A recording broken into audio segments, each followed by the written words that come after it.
Vamos a hablar ahora de los trastornos del desarrollo sexual, ¿cierto? O sea, las alteraciones en el desarrollo normal de los genitales internos, externos y gonadales. ¿Listo? Entonces vamos a empezar a hablar de una condición que ya no se le llama así, ya no se conoce como hermafroditismo, pero lo vamos a mencionar así en aras de que lo entiendan. ¿Listo? Entonces, cuando hablamos del hermafroditismo o hermafroditismo verdadero, vamos a hablar de un trastorno en el cual en el mismo individuo, en el mismo sujeto, vamos a encontrar tejido ovárico y tejido testicular, ¿cierto? De estos casos, el 30% más o menos van a tener un ovario en un lado y un testículo al otro lado, ¿cierto? Un porcentaje menor va a tener ovotestes, ¿cierto? U ovotestículos, que son que en, en el mismo órgano, en el mismo paquete, vamos a encontrar parte de testículo y parte de ovarios. O sea, vamos a encontrar túbulos seminíferos y folículos en diferentes estadios del desarrollo desde el punto de vista histológico. Y puede ser que estén en ambos lados, o sea, que hayan ovotestes a ambos lados o que haya un ovoteste a un lado y haya un testículo o un ovario normal al otro. En general, esto es una... Hola, Perdón, es que escribieron en el chat porque no se escucha el micrófono. ¿ya sí? ¿Ya me escuchan? No, no, no, no. Mi compañera Ana María no alcanzó a hablar cuando la llamaste y escribió en el chat. Ok. Perdón, gracias.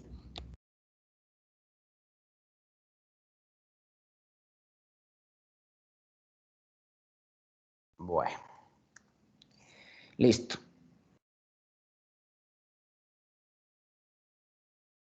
Bueno, listo. Entonces, decíamos que esta condición es muy rara, ¿cierto?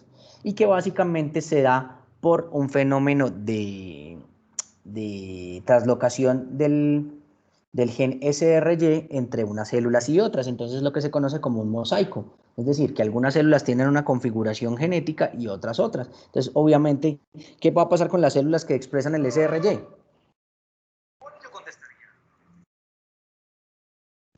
Profe, se van a convertir a testículos. Pues sí, exacto, se van a convertir a tejido testicular y las que no lo tienen, pues obviamente no. Entonces miren, aquí estamos viendo el caso de un paciente con un hermafroditismo verdadero que en un lado tiene un testículo y en el otro tiene ovarios, ¿cierto? Entonces, para que hagamos un diagnóstico definitivo de hermafroditismo, pues debe comprobarse desde el punto de vista histológico la existencia de túbulos seminíferos y folículos ováricos en diferentes grados de maduración o probar la existencia de actividad folicular, ya sea en las gónadas, ¿cierto? En las mismas gónadas o en gónadas opuestas. Entonces, los trastornos más frecuentes, o sea, las condiciones más frecuentes que vamos a encontrar van a ser en individuos que sí tienen una gónada definida o tienen testículos o tienen ovarios, pero no tienen ambos y además que van a tener unos órganos genitales internos o externos, ¿sí? Que son inadecuados para su sexo cromosómico. A estos individuos entonces que tienen esta condición los vamos a conocer como los famosos pseudohermafroditas, que vuelvo y les digo, eso ya no se conoce así, ya hablamos de alteraciones o desórdenes del desarrollo sexual o trastornos del desarrollo sexual embrionario. ¿Listo? Entonces, en el caso femenino, la causa más común de pseudohermafroditismo es la hiperplasia suprarrenal congénita. Y entonces esta enfermedad, que es un rasgo recesivo, es causado por la secreción excesiva de andrógenos por parte de la corteza suprarrenal. Entonces, ¿alguien ha visto fotos de Esperanza Gómez? Me imagino que sí. ¿Saben de quién les estoy hablando? Imposible, profe, no tengo idea. Bueno, menos mal. Para los que no la han visto, espere, yo se las pongo acá. Espere.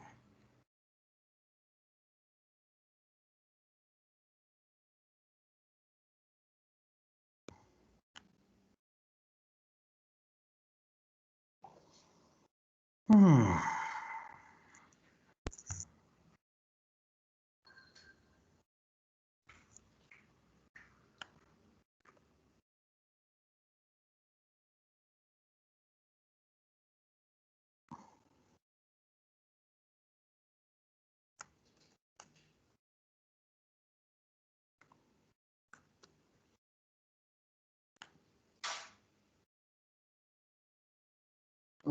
A ver, aquí.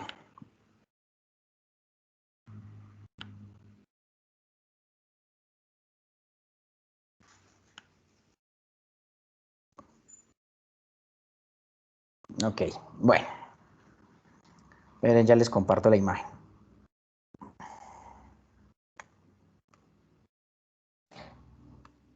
Ah, ba.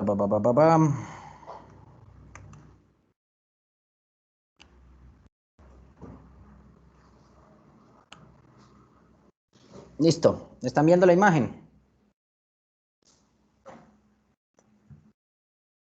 Sí, profe. Sí. ¿Cierto? Sí. ¿Ustedes qué pueden notar ahí, aparte pues, de que es una imagen porno, que no es lo que me interesa, sino qué pueden notar ahí?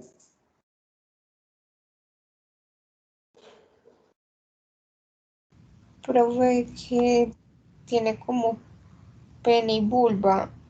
Ujú. O sea, miren que lo que en ella parece clítoris, ¿cierto? O lo que en ella es el clítoris, tiene un desarrollo que está por encima de lo normal, ¿sí? O sea, es más grande y tiene un desarrollo que casi semeja un pene, un falo, ¿sí? Entonces, estos genitales, si uno los ve en un recién nacido, uno podrá confundirse o no. Sí, profe. Efectivamente, entonces estos son unos genitales ambiguos. Yo creo que esta mujer tiene esa condición que les estoy mencionando, una hiperplasia suprarrenal congénita, en la cual entonces hay un aumento de la secreción anormal de, de testosterona por parte de la glándula suprarrenal y eso causa ese desarrollo anormal del clítoris que ya casi que se asemeja a un falo. Listo. Profe, pero eso es verdad, o sea, ella siendo Sí, tan sí, eso es así, natural, sí, eso es natural, eso es real, es absolutamente real, ¿cierto? Obviamente yo estoy seguro, estoy casi seguro, pues obviamente no lo puedo asegurar de forma categórica, pero muy seguramente esta mujer tiene un problema pues con esa secreción de testosterona, ¿cierto? Entonces, dado que la corteza Profe, suprarrenal, hola, yo, eso también le puede hacer, tener otra parte del cuerpo como hombre, o sea, por lo menos piernas, hombros, que puede tiene los tener, hombros gruesos, tiene, sí, exactamente, puede tener una distribución del pelo más, o sea que sea hirsuta, ¿cierto? Que tenga pelo como masculino, sí, le puede causar esas cosas. ¿Listo? Profe, y las relaciones sexuales, pues no sé cómo serían. Bien, chévere, Normal. ella es normal. muy buena para eso. No sé, a mí no me consta, no tengo idea. Jamás he visto nada de esa vieja. Ya al agua. Bueno, sigamos. Entonces, dado que la corteza suprarrenal de ella obviamente no secreta factor de inhibición mulleriana, o sea, no secreta antimulleriana, una mujer con este trastorno podría tener derivados del conducto mulleriano, o sea, tiene útero, tubas uterinas y demás, pero también puede tener desarrollados derivados del conducto mesonéfrico, ¿cierto? Y lo más característico en ellos es lo que ustedes acaban de ver, unos genitales externos muy virilizados. Entonces miren acá, ay, espérate que no he puesto mi señalador. Entonces miren acá que tenemos diferentes grados de virilización de estos genitales externos. Ustedes, por ejemplo, aquí se atreven a decir que esto es un falo o que esto es un clítoris. ¿Eso es un pene o es un clítoris? un pene pequeño, un No micropene. sabemos, no sabemos, ¿cierto? Porque mira que aquí tienen una entrada que podría ser una entrada vaginal o es una hipospadia. ¿Sí? O acá, miren acá. Y aquí de pronto se ve un poquito mejor. Miren este caso. Aquí este número 3. ¿Quién se atreve a decir qué es qué?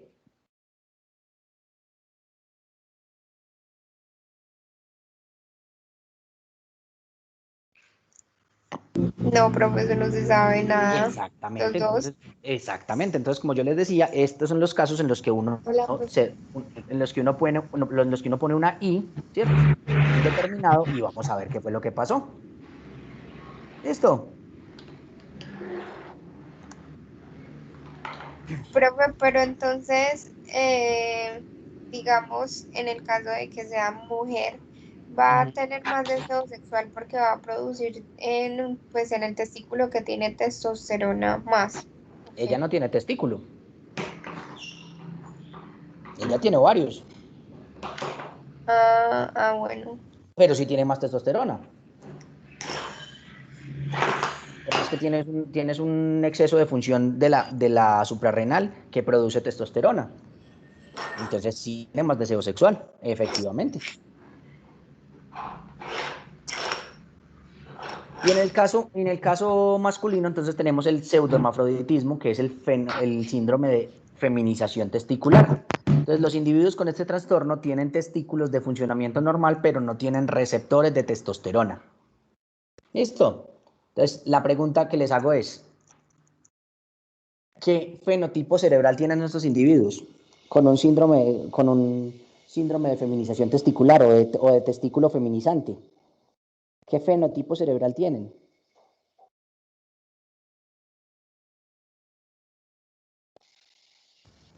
Profe, femenino, ¿Por qué? porque no van a tener receptores de testosterona. Ajá, y entonces. Y como lo femenino es algo pasivo, pues Listo, muy bien. ¿Qué gónada van a tener?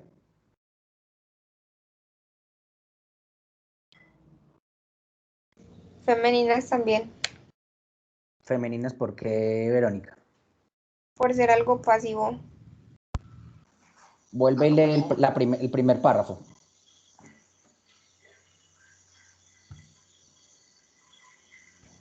Tienen testículos. Ah, claro que tienen testículos, porque es que si no, ¿de dónde va a sacar testosterona? Acuérdate que el problema es que no tienen receptores de testosterona, pero tienen testículos funcionales. Ahora bien, ¿qué genitales internos?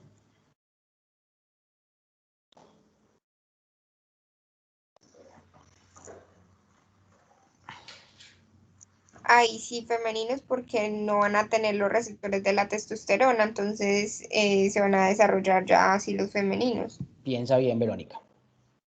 Profe, nada, ¿Por qué?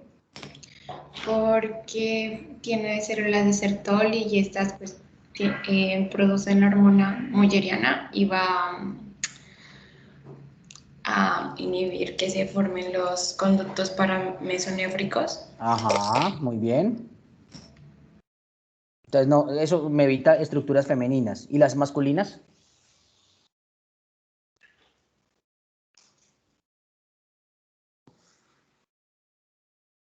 A ver. Tampoco, porque es insensible a la testosterona, no tiene los receptores. Epa, esa es la respuesta. Muy bien, Silvia. Entonces no tiene genitales internos, ¿cierto? Porque tiene antimuleriana, entonces me bloquea el paramesonefros y no tiene receptores de testosterona, no me desarrolla el mesonefros. Conclusión, no tiene genitales internos. ¿Y genitales externos?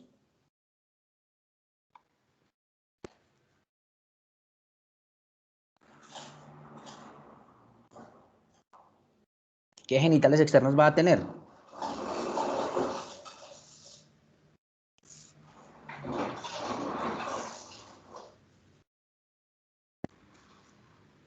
A ver, chicos, ¿qué genitales externos va a tener ese paciente? O esta paciente, porque si tiene un cerebro femenino es una mujer.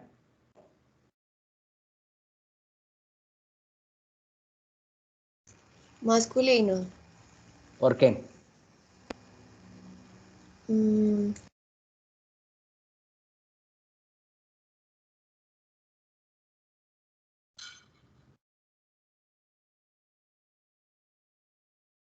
A ver, justifica tu respuesta, compañera.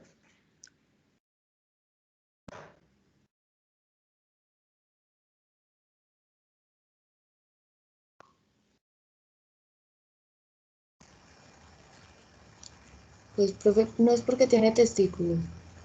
Ajá. Y entonces, Mm, ¿qué se necesita no para es- desarrollar genitales externos masculinos? Ana María. A ver, Ana, no apagues el micrófono. ¿Qué se necesita para desarrollar genitales externos masculinos? em, el SRY. Ya tienes testículo.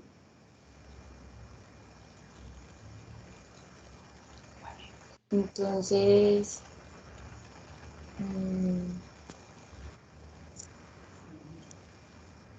no sé. Espere. A ver, chicos, ayúdenle a Ana, que está más perdida que el limbo. Testosterona, pero como no va a haber un receptor de testosterona, se desarrollarían femeninos. Epa, exactamente. Se van a desarrollar genitales femeninos, pues porque no hay receptores para testosterona, ¿cierto? Entonces, por defecto, se van a ir hacia femenino. Ahora, pregunta, ¿cuál será el motivo de consulta de estas pacientes? ¿Cuál creen ustedes que va a ser el motivo de consulta de estas pacientes? ¿Por qué van a ir por primera vez al médico asociado con la parte de la sexualidad? No me por amenorrea. Por amenorrea. ¿Por qué, Janiet? ¿Por qué tiene Porque amenorrea estas pacientes? pues ahí dice que no desarrollan un útero ni Ujú. trompas de falopio. Entonces el útero es un factor clave en eso de la menstruación. Obviamente, muy bien. ¿Y luego por qué van a consultar? También relacionado con la sexualidad.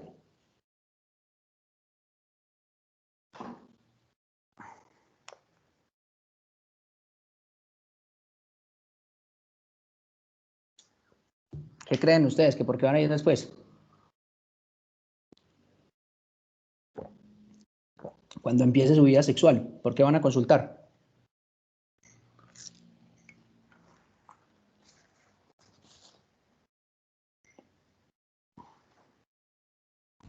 No, profe, ¿por qué? A ver, ¿qué se les ocurre a ustedes?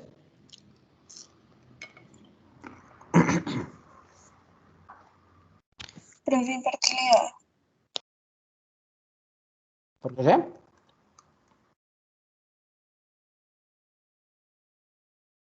Ah, pues, no va a tener nada de deseo libido porque no va a tener nada de testosterona. Bueno, esa puede ser, pero hay otra más importante y es porque le duele.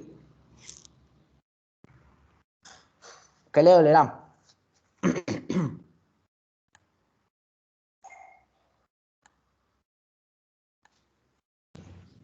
Pero pues me imagino que la penetración porque no hay... ¿Por qué le duele la penetración? Y eso es verdad. Profe, porque tiene como el limen como cerrado, no sé. No. ¿Cómo es la vagina de esa mujer? ¿Será una vagina normal?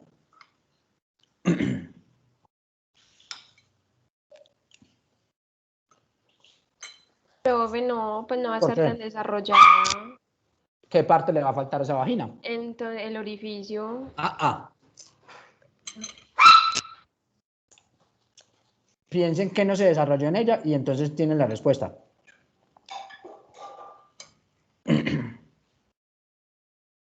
Ojo, pues, chicos. La parte superior de la vagina. ¿Por qué? Porque es que como hubo inhibición de la hormona mulleriana, entonces esto va a hacer que no se desarrollen ni trompas, ni útero, ni la parte superior de la vagina. Entonces va a ser Efectivamente. más corto.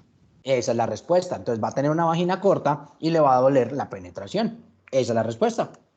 Muy bien.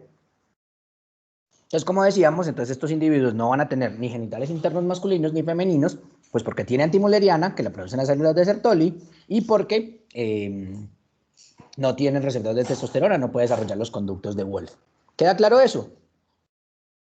Entonces, una persona con este trastorno va a tener un aspecto externo femenino, ¿cierto? Pero ojo, tiene testículos y no tiene genitales internos, ¿sí? Profe, Hola, profe, eso tiene solución, pues, este ¿qué? caso. O sea, que por ejemplo, que no desarrolló útero y todo eso, tiene solución para que ella tenga como, pues, una vida sexual normal. Sí, se le puede hacer una extensión de la vagina, se puede hacer dilataciones y demás para que la vagina se prolongue un poquito. ¿Sí? Profe, los testículos Pero, no descienden. ¿A dónde? Ah, ¿Sí me entendiste la respuesta? No tiene a dónde descender. Sí, pero Ahora, estos testículos son funcionales. Producen testosterona, simplemente que no es captada.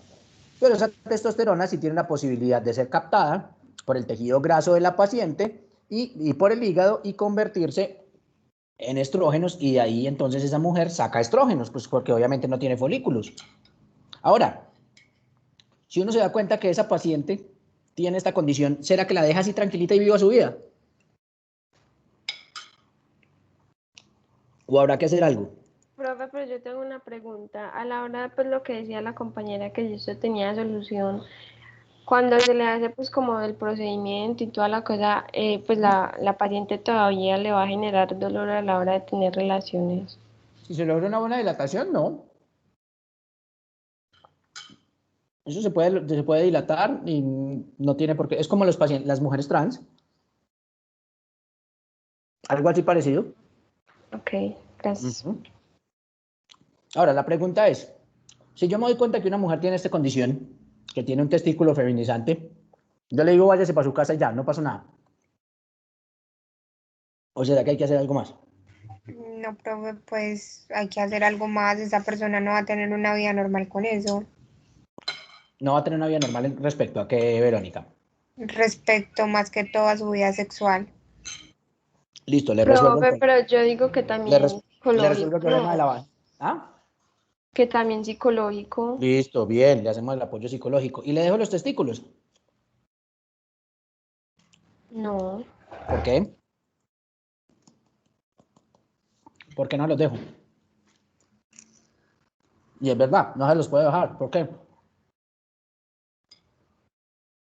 ¿Cuál es el problema de la criptorquidia?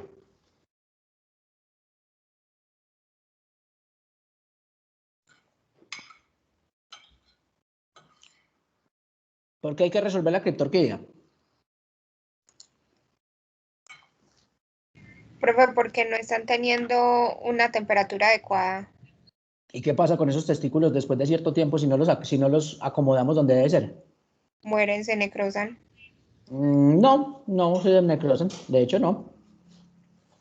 Ah, Pero pues dejan de pero su funcionar. función Pues no no se es. van a necrosar, pero dejan de funcionar correctamente.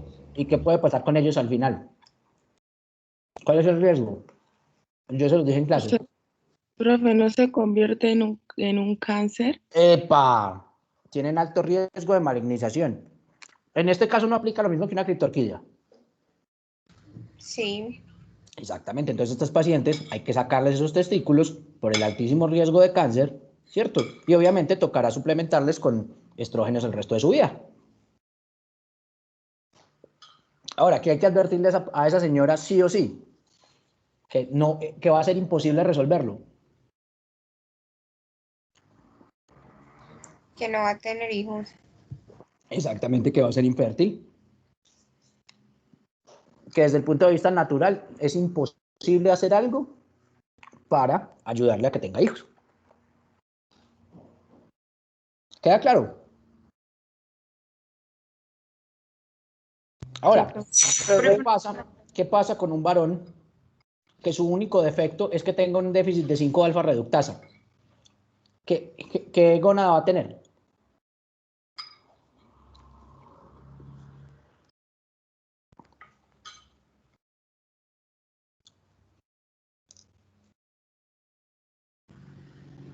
Profe, ovarios.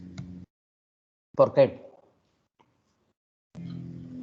Porque es que si no hay la 5-alfa reductasa, no, ay, no, va a tener testículos, pero a nivel cerebral ya sería algún, pues ya su mente ya sería, es femenina. ¿Por qué? Porque es que esta 5-alfa reductasa nos ayuda a que a los efectos de la testosterona. Mentiras. Eso no es verdad. ¿Qué hace la 5-alfa reductasa?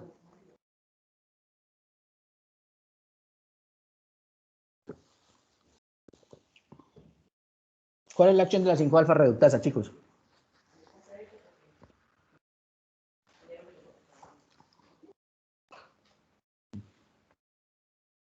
A ver, chicos, ¿Quién me dice cuál es la acción de la 5-alfa reductasa? Al metabolismo de andrógenos. Profe, no es la que transforma la testosterona a la dihidrotestosterona. Efectivamente, muy bien. Entonces, la pregunta persiste. ¿Cuál será el fenotipo cerebral de este paciente?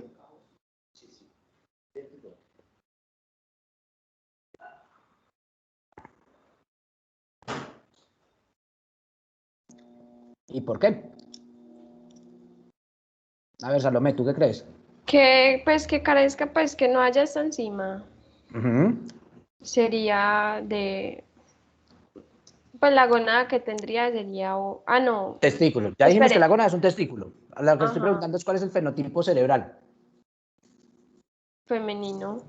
¿Por qué? Tú ya dijiste cuál es la función de la 5-alfa reductasa, ¿cierto? Ahora, ¿por qué ese Ajá. individuo tú dices que tiene un fenotipo cerebral femenino?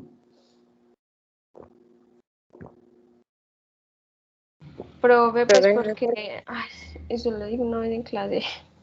¿Yo? A ver, María Profe, Camila. porque no va a tener dihidrotestosterona que llegue al cerebro. A ver, María Camila, ¿qué ibas a decir tú?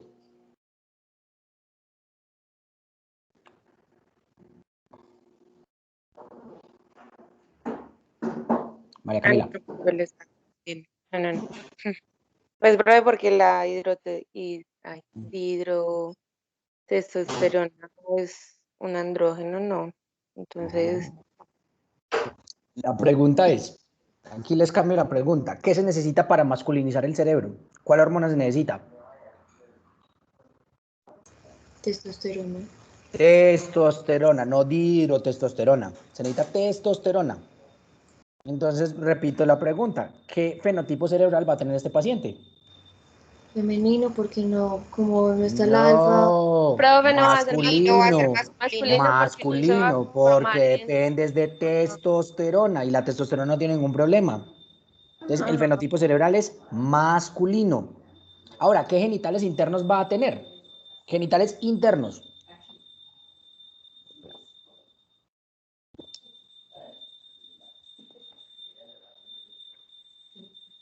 A ver, ¿qué dicen ustedes?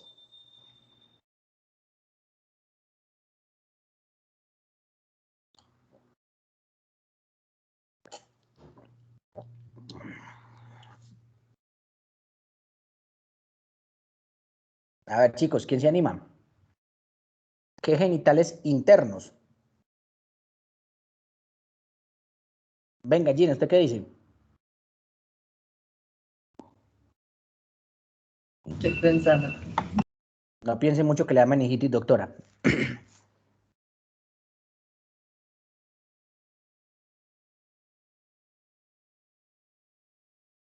A ver, pues. Profe, profe, pero pues, o sea, femeninos no van a ser, ¿Por qué? pero porque tenía hormona antimileriana. Ok, bien. ¿Y entonces, los masculinos qué?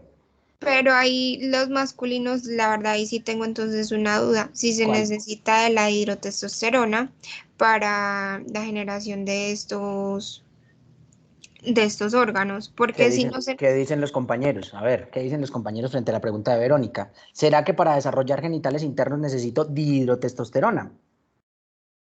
Genitales internos masculinos.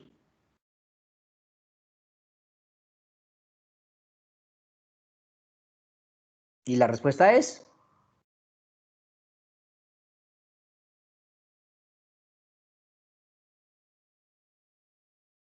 A ver, Camila.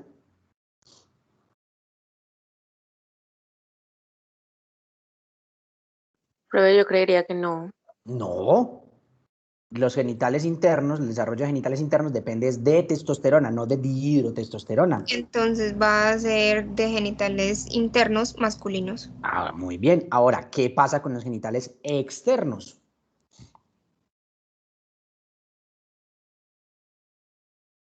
¿Los genitales externos de qué dependen para desarrollarse ese masculino? Testosterona. Mm-mm. De la No, deshidrotestosterona. Ay, de sí, la dihidrotestosterona, efectivamente. Entonces, en este caso, vamos a tener unos genitales feminizados o ambiguos. Entonces, el único defecto que va a tener este paciente va a ser en el desarrollo de los genitales externos. ¿Queda claro? Entonces ahí sí sería muy fácil corregirle, ¿no? Sí, sería más fácil.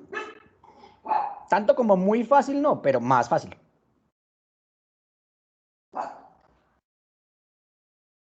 ¿Listo? ¿Queda claro, chicos? Profe, Hola.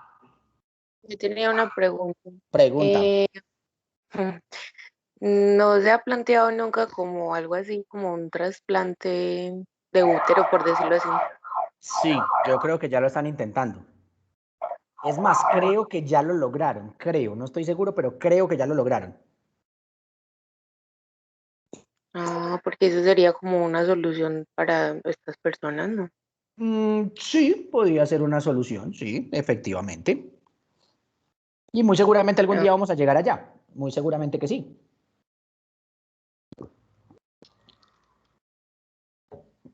Ahora, eso solamente resolvería el problema de genitales internos, pero ¿y la gónada qué? Y ese sí no creo que sea tan fácil de trasplantar.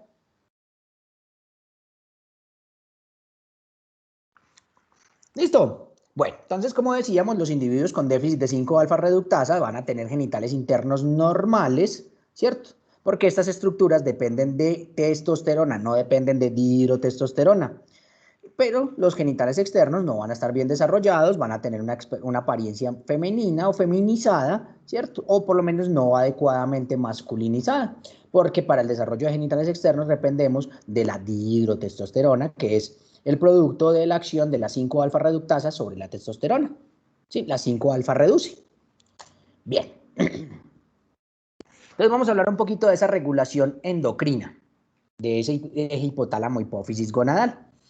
Entonces, los testículos embrionarios durante ese primer trimestre del embarazo son glándulas endocrinas activas, secretan testosterona, ¿sí? Y esta testosterona va a ser importante para masculinizar los genitales internos, genitales externos y el cerebro. Acuérdense que el cerebro también se masculiniza. Los ovarios, en cambio, no van a madurar hasta el tercer trimestre, ¿cierto? Y esa secreción de testosterona en el feto masculino va a disminuir durante el segundo trimestre del embarazo y ya hacia el momento del parto, pues básicamente tanto las gónadas masculinas como femeninas van a estar apagadas. ¿Y cuándo se van a volver a prender?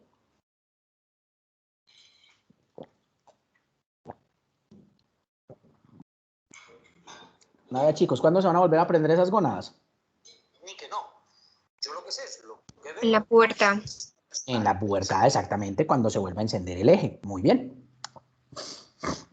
Entonces, antes de la pubertad, tanto hombres como mujeres pues van a tener concentraciones de esteroides sexuales muy bajas, tanto de andrógenos como de estrógenos, y esto no está dado por el hecho de que se dañe la gónada está buena, sino que no hay estimulación a nivel central, ¿cierto? Y entonces aquí es donde empezamos a entrar a hablar del eje hipotálamo hipófisis gonadal. Entonces, durante la pubertad, esas gónadas van a secretar esteroides sexuales como resultado de esa estimulación por parte del eje, ¿cierto? Hipotálamo hipófisis.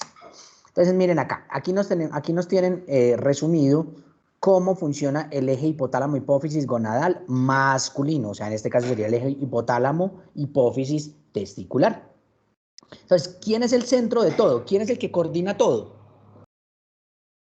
El hipotálamo. El hipotálamo. Este es el patrón. ¿Sí o qué? Este es el que da la orden de todo, es el gerente.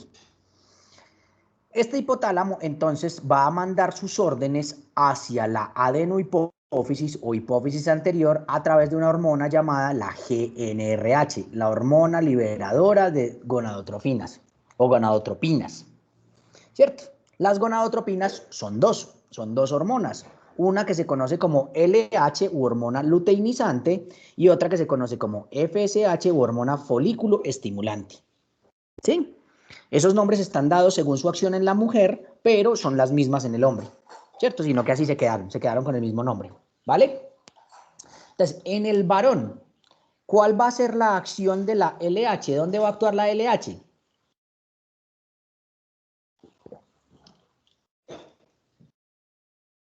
Entonces, en el varón, la LH va a actuar sobre las células del Leydig o las células intersticiales para estimular la producción de testosterona. ¿Vamos claros hasta ahí? Sí, profe. Sí, profe. ¿Listo? Y la FSH va a actuar sobre las células de Sertoli y las va a estimular para que hagan espermatogénesis y espermiogénesis, o sea, para la producción de espermatozoides. ¿Listo? Vamos claros hasta ahí. Sí, profe. Bien, ahora, como todo sistema, debe tener una regulación, porque esto no puede ser una estimulación infinita. Tiene que haber algo que le diga al sistema, venga, no, pare, calma, déjeme trabajar bien. Y entonces aquí hablamos de las retroalimentaciones negativas, ¿cierto? Entonces, el testículo tiene dos formas de retroalimentar negativamente el sistema. Una es para decirle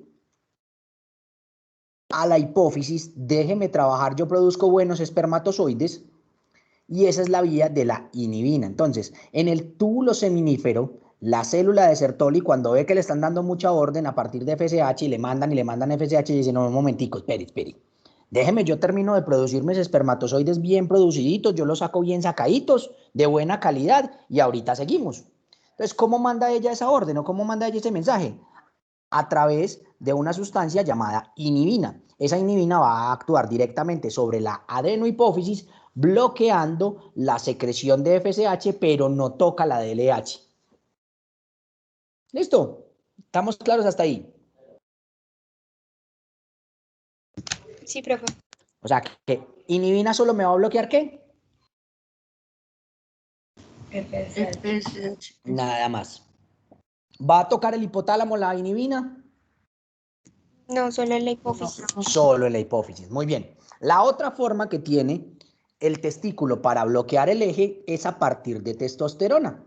Entonces, la testosterona va a tener receptores tanto a nivel de la hipófisis como a nivel del hipotálamo y sobre todo a nivel del hipotálamo. Y cuando el hipotálamo entonces sensa cantidades suficientes de testosterona, se bloquea, deja de producir GNRH. ¿Y qué pasa con hipófisis si no le llega GNRH?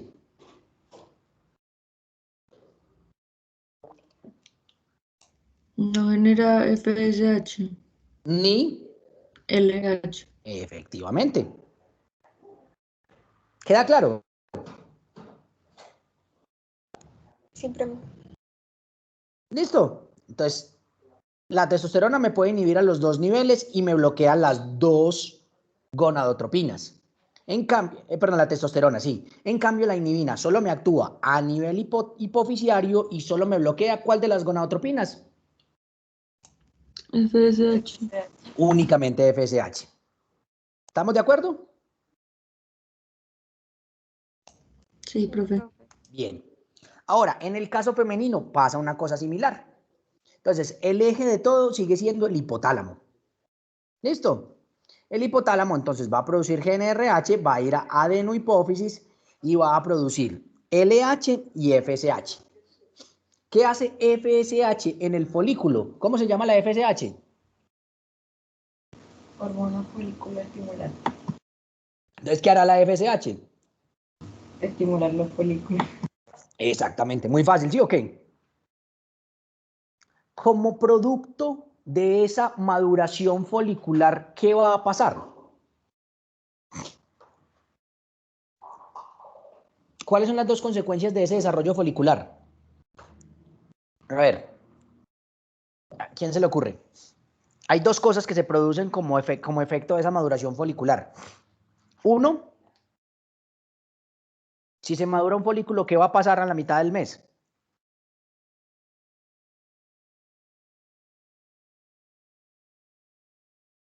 La ovulación. La ovulación, o sea, se va a producir un gameto. Bien, uno. Y dos, ¿qué otra cosa se va a producir mientras se va madurando ese folículo? Y que va a preparar todo para ese posible embrión.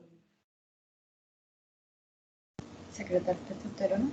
¿Las mujeres producen testosterona? No, profe, los estrógenos que se ¡Epa! producen por el Estrógenos. estómago.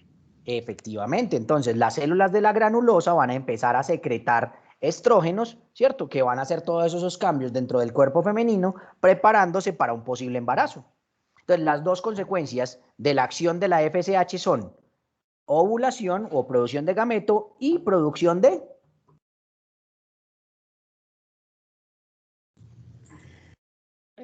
Estrógenos. estrógenos. Muy bien. Ahora bien, ¿qué pasa entonces? En las mujeres hay una pequeña diferencia y es que este pico de estrógenos van a tener un efecto de retroalimentación positivo, no negativo, sino positivo a nivel de del hipotálamo, ¿sí? Y van a hacer que cambie la forma en la que secreta GnRH, luego lo vamos a ver. El cuento es que la GnRH cambia su forma de secreción y ya no va a producir, ya la adenohipófisis no va a responder produciendo FSH, sino produciendo LH. Y cuando produce LH, ¿cuál va a ser el efecto? ¿Qué quiere decir LH? Luteinizante, hormona luteinizante. Conclusión, entonces, ¿para qué sirve la LH?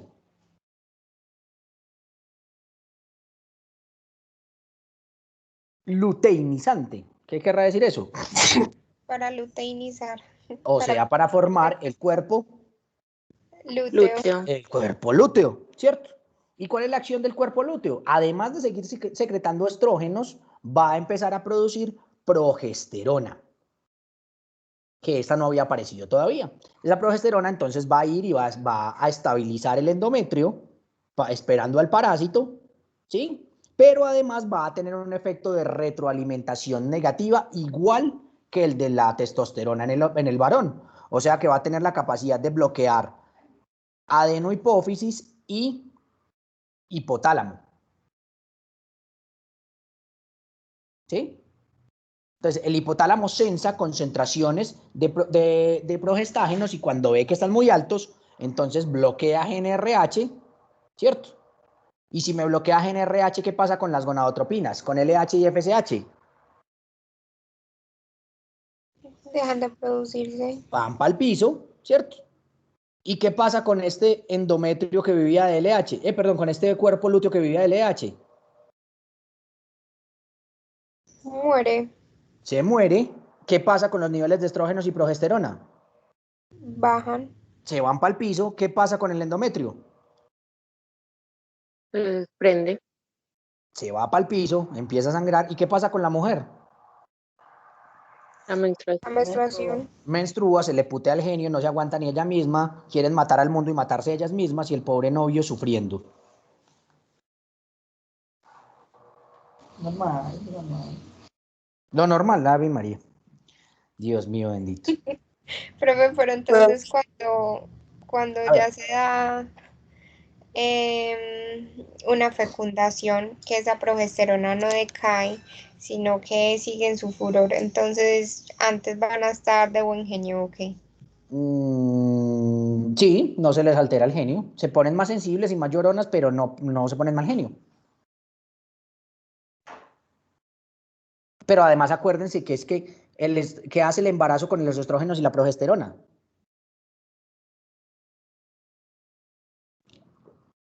Eso lo vemos cuando veamos embarazo, porque lo vamos a ver. Pero básicamente estrógenos y progesterona, para arriba, para el cielo, ¿cierto? Porque la placenta produce muchísimas cantidades de estrógenos y progesterona. Entonces eso obviamente las pone mucho más sensibles. Ahora, al igual que en el caso masculino, las células foliculares, las células del folículo también tienen la capacidad de producir inhibina. Adivinen dónde actúa esa inhibina.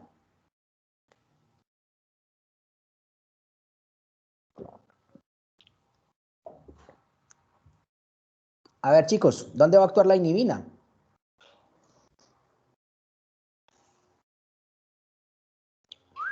En la Entonces, ovulación. no, hombre, ¿sobre qué qué hacía la inhibina en el varón?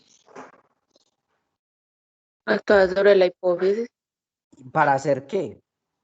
para inhibir Evolucionar a la FSH. Para inhibir la secreción de FSH. ¿qué hará la inhibina en la mujer?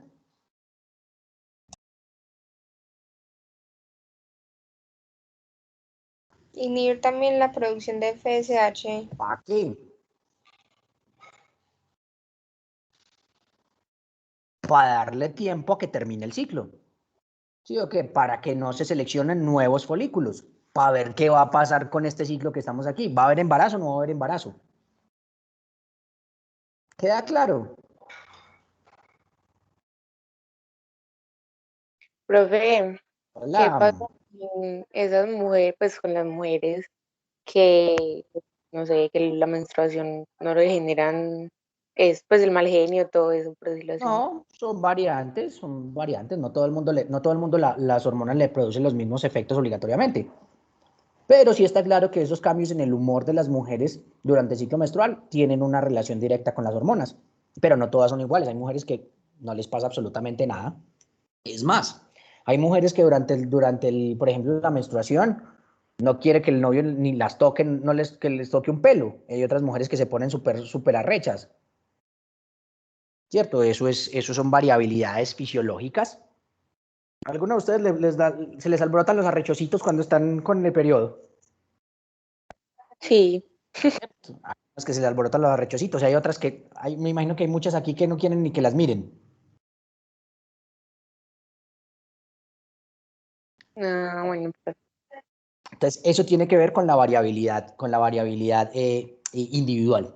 ¿Listo, Cami? listo, profe. Bueno, vale, pues.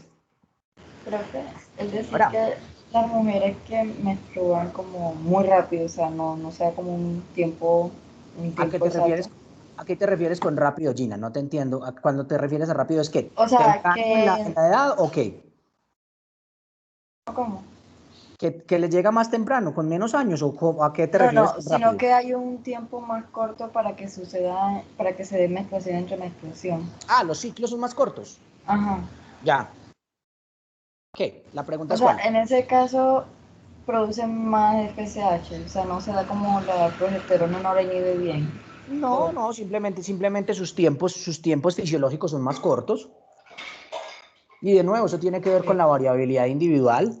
E incluso en algunas chicas puede ser que algunas veces tengan unos ciclos más cortos y otros ciclos más largos, y eso dependerá también de cómo esté su estado fisiológico. Eso lo vamos a ver cuando veamos fisiología femenina. Listo, profe, gracias. ¿Listo? Bueno. Ok. Entonces, como decíamos, la adenohipófisis va a producir dos hormonas, la LH y la FSH, que se llaman pues según su efecto en las mujeres, pero pues son las mismas que secreta el hombre. En el hombre a veces la LH la llamaban la hormona estimulante de células intersticiales, pero pues no se ha encontrado una hormona que sea específica para FSH, y entonces simplemente la seguimos llamando como se llaman en la mujer, LH y FSH, y no nos enredamos más la vida. Entonces, las gonadotropinas van a tener tres efectos principales en las gónadas. Uno, la estimulación de la espermatogénesis o la ovogénesis, o sea, la formación de gametos. La estimulación de la secreción de las hormonas por parte de las gónadas. Y tercero, y muy importante, el mantenimiento de las estructuras gonadales. ¿Qué quiere decir eso? Que si no hay gonadotropinas, las gónadas se van a atrofiar, ¿cierto? Se van a poner más chiquitas. ¿Queda claro eso? Entonces, las gonadotropinas también me van a ayudar a mantener la arquitectura normal y el tamaño normal de las gónadas. Profe, entonces, cuando los hombres se inyectan esteroides, si no estoy mal, ¿qué es eso? Eso va a generar como un bloqueo en este eje. A ver, Verónica, yo te hago una pregunta. ¿De qué están hechos esos esteroides anabólicos en general? No, pero la verdad no sé. Son análogos de testosterona. Entonces, explícame ahora sí, a partir del eje, a ver, ¿tú qué crees? Intenta dar respuesta a partir del eje hipotálamo hipófisis gonadal.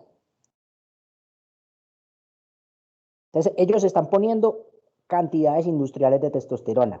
¿Sí o qué? Se va a dar una retroalimentación negativa. Ajá. Entonces, ¿qué va a pasar en hipófisis? Va a bajar En las hipotálamo. cantidades Espérate, perdón, de, en hipotálamo. ¿Qué va a pasar en hipotálamo? va a bajar la cantidad de hormona de la gonadotropina. ¿Qué le produce el hipotálamo? La gonadotropina. No. La GNRH. La GNRH, muy bien. Entonces el hipotálamo va a sensar que hay muchísima testosterona y entonces bloquea la producción de GNRH. Entonces si se bloquea la producción de GNRH, ¿qué pasa? Ya no va a haber ni hormona luteinizante ni folículo No te estimulante. enredes, ponlo en letras, que te enredas menos. FSH y LH. Muy bien, bloquea FSH y LH. Entonces, ¿cuál va a ser la consecuencia de eso? Una disminución en el tamaño de los testículos. Exactamente, entonces van a ser una microorquídea. ¿Qué más? Disminuir entonces también la producción de los espermatozoides. Pues mira, mientras se está aplicando el medicamento, y vamos a ver más adelante cuando veamos fisiología, que la secreción, que la producción de espermatozoides depende de testosterona. Entonces, mientras se esté poniendo el medicamento, digamos que va a haber adecuada producción de espermatozoides, pero inmediatamente suspenda, si no hay testículo para responder y el eje está bloqueado, ¿qué va a pasar con la producción de espermatozoides de esos pacientes? Ahí sí va a bajar. Efectivamente, ¿cierto? Entonces van a hacer un hipogonadismo. ¿Listo? Listo, profe, gracias. Ok, entonces miren acá, nos están mostrando cómo funciona el eje. Tiene una función, pero también tiene un centro, una función de sensor, ¿cierto? Entonces el hipotálamo tiene la capacidad de sensar esteroides sexuales. Entonces, el hipotálamo cuando sensa que los esteroides sexuales están bajitos, entonces, ¿qué hace? Produce GNRH. ¿Cómo responde la adenohipófisis? Entonces la adenohipófisis responde produciendo, vamos a hablar del varón, va a producir FSH y LH casi que al mismo tiempo, ¿cierto? Y esta LH y esa FSH, ¿quién la va a captar? La van a captar las gónadas y van a responder produciendo gametos, óvulos y espermatozoides y además produciendo esteroides sexuales. Ahora, ¿cómo funciona la contrarregulación? Para controlar la producción de gametos, entonces la gónada produce inhibina que va a venir a nivel de la adenohipófisis bloqueando la vida de la FSH. ¿Estamos de acuerdo?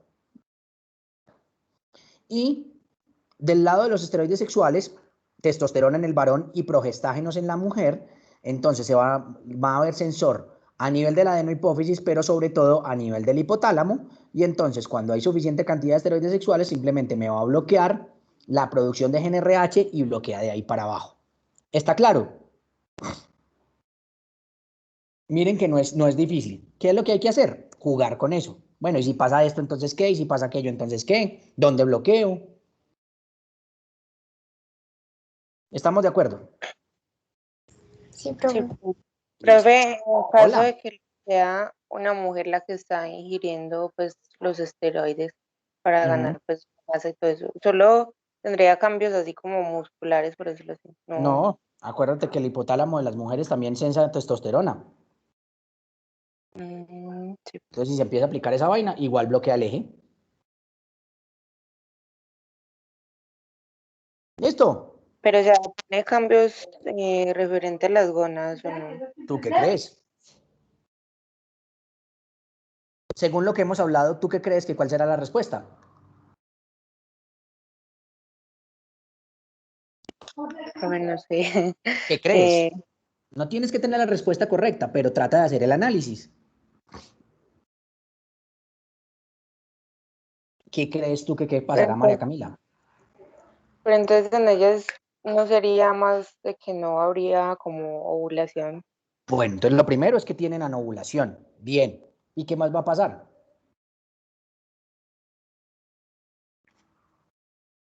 No, no sé qué. ¿Qué crees? Si tú estás bloqueando el eje, ¿desde dónde lo estás bloqueando? Y ahí lo tienes, ahí tienes la imagen. ¿Desde dónde estás bloqueando el eje? Desde el hipotálamo. Ok, muy bien. Entonces, si bloqueas el hipotálamo, entonces, ¿qué se va a dejar de producir? Las gonadotropinas.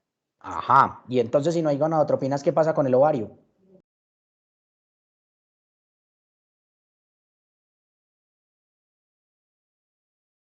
Cami, No sé, profe, no se tú sí formaría sabes. tampoco. Yo sé que sabes.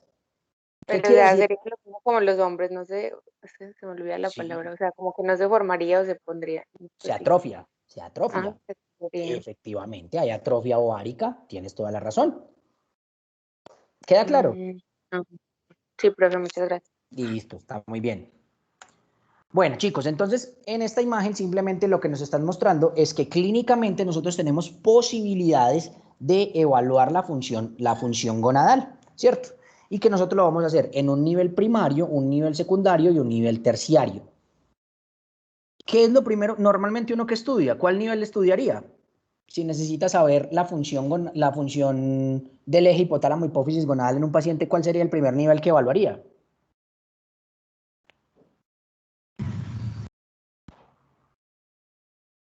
El terciario. ¿Usted qué grado y qué semestre hizo primero, doctora? ¿El primero o el tercero? Primero. Ah, entonces normalmente uno que evalúa primero. Lo primario. Lo primario, lo más sencillo, ¿sí o qué? Entonces, a nivel primario, vamos a evaluar la función directamente de la gónada, ¿cierto? O sea, sea del ovario, sea del testículo. Entonces, si es del ovario, podemos hacer medición de niveles de estradiol y niveles de progesterona, y en el varón podemos hacer medición de niveles de testosterona y hacer un estudio de un espermograma, ¿cierto? En el espermograma, pues vamos a ver cómo está la producción de esos espermatozoides. Si ya necesitamos mirar a un nivel secundario, ya vamos a evaluar la función de la hipófisis, ¿cierto? Y en eso lo podemos hacer midiendo niveles de LH y FSH, y que pueden ser estos niveles de LH y FSH basales, es decir, lo que produce por sí solito el individuo, o después de la estimulación con GnRH. Y el nivel terciario, entonces, es que podemos medir la función hipotalámica, y esto lo podemos hacer midiendo los niveles de GnRH. Lo que pasa es que es un examen que es caro y que es difícil de conseguir en nuestro medio. Ahora, yo les hago esta pregunta.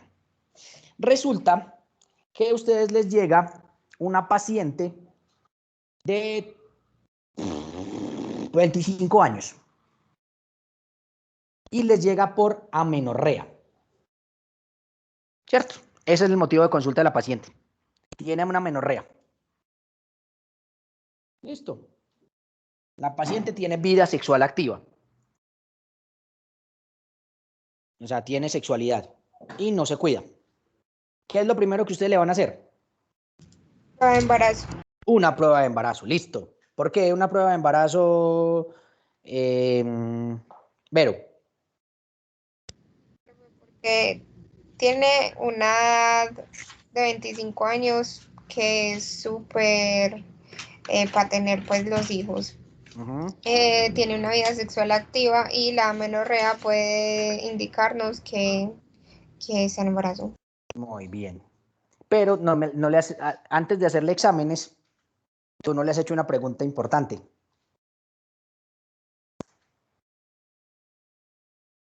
¿Cuál? ¿Cuál fue la fecha de la última menstruación?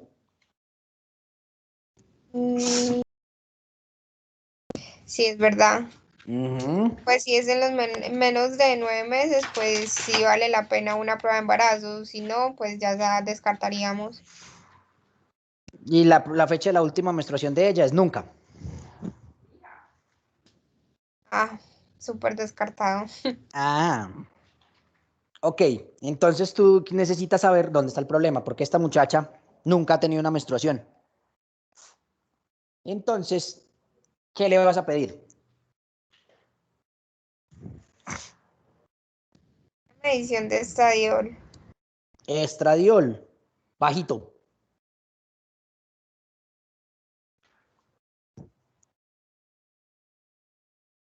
¿Qué más le va a pedir? O sea que no ovula. Tiene estradiol bajito. Entonces, y también le haría de progesterona o no es Bajita necesario. también. También. Bajita también, sí. Entonces ahí ya me iría al nivel secundario. O sea, pero usted ya con eso tiene diagnóstico, ¿no? Ya tiene un primer diagnóstico. Lo primero que podemos decir es que esa paciente tiene un hipogonadismo. ¿Sí o qué? Sí, profe. ¿Por qué? Porque no están funcionando adecuadamente las gónadas. Por alguna razón que no sabemos, esa gónada no está haciendo lo que tiene que hacer. Ahora, a ese hipogonadismo hay que ponerle apellido. Entonces, ¿qué va a hacer usted, doctora? Mandarle una medición de la hormona LH y la FSH. Listo, bajitas. Le tomaste niveles basales bajitos.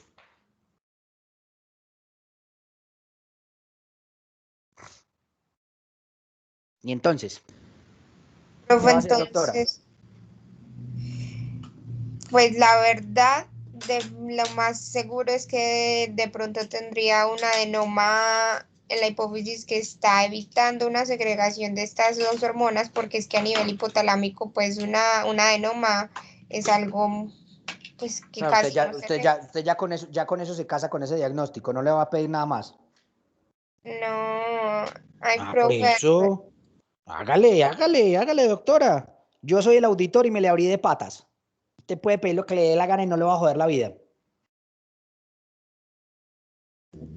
profe, entonces pediría ¿qué? Un tag no, sino Normal, listo, usted le pide una tomografía, normal, tag normal. normal. ¿Le quiere pedir resonancia también? Listo, se la valgo, normal, Ah, normal. Profe, uno a nivel terciario para que gaste buena platica. Listo, nivel terciario no hay en Colombia. Se acabaron los reactivos. normal, Que usted lo lo puede saque, que lo mandar a hacer en saque. otra parte. No hay, no hay. Pero aquí sí tenemos análogos de la GNRH. Entonces, usted coge y le inyecta una dosis del análogo de GNRH y luego ahí mide otra vez todo. Mide el LH, el FSH, estradiol y progesterona y todo se normalizó. Entonces, ¿dónde está el problema? A nivel hipotalámico, ¿Por qué? porque no está segregando buena GNRH. Efectivamente. ¿Sí entendieron el por qué? ¿Sí entendieron, chicos? Profe, me repite el final, que no le entendí. ¿Cómo? A ver, le pusimos GNRH análogo, ¿sí o qué? O sea, le pusimos GNRH sintética y se normalizaron niveles de LH y FSH y de estradiol y de progesterona. Entonces, ¿dónde está el problema? De la paciente. En el hipotálamo. En el hipotálamo. ¿Y por qué Profe, podemos decir eso? ¿Por qué podemos decir que el problema está en hipotálamo? Porque se las pusimos digamos, de complemento y se normalizó todo. Entonces, Exactamente. Y si no hubiera respondido, quiere decir de que el problema no es de ahí. ¿el problema era entonces dónde? Si le hubiéramos puesto análogos de GNRH y las gonadotropinas y los esteroides sexuales no hubieran mejorado, ¿dónde está el problema? En la hipófisis. En la hipófisis, porque a pesar de que le pusimos el análogo, no respondió. ¿Queda claro? sí. Sí, profe. ¿Listo? Profe, pero entonces si el problema estuviera en la hipófisis y no era un adenoma, que es lo más normal, ¿qué más puede generar eso? No sé, alguna lesión, algún daño específico de las gonadotropas o cualquier cosa de esas. Eso no era lo importante. Lo importante es que hagan el ejercicio mental de pensar cómo evaluamos el eje clínicamente. Y esto, chicos, les aseguro que es pregunta de examen. A muchos les va a caer. Estos ejercicios que estamos haciendo les van a caer. ¿Qué ibas a preguntar? ¿En qué caso se logra hacer una medición en el nivel terciario? O sea, si es muy difícil, ¿en qué caso, como se dice, se toca porque se toca hacerlo? No, o sea, se puede pedir. Si está disponible, uno lo puede pedir. Pero la cosa es que si uno puede hacer el análisis con el análogo de GNRH, sale mucho más barato y igual puede llegar a conclusiones importantes. Sí. Listo. ¿Listo? Bueno, Sí. chicos, dejemos hasta aquí la clase de hoy. Nos vemos el próximo lunes. ¿Listo? No, profe, Listo, muchas profe, gracias. gracias. Bueno, chao, chicos. Que la felicidad los atropelle. Chao, chao.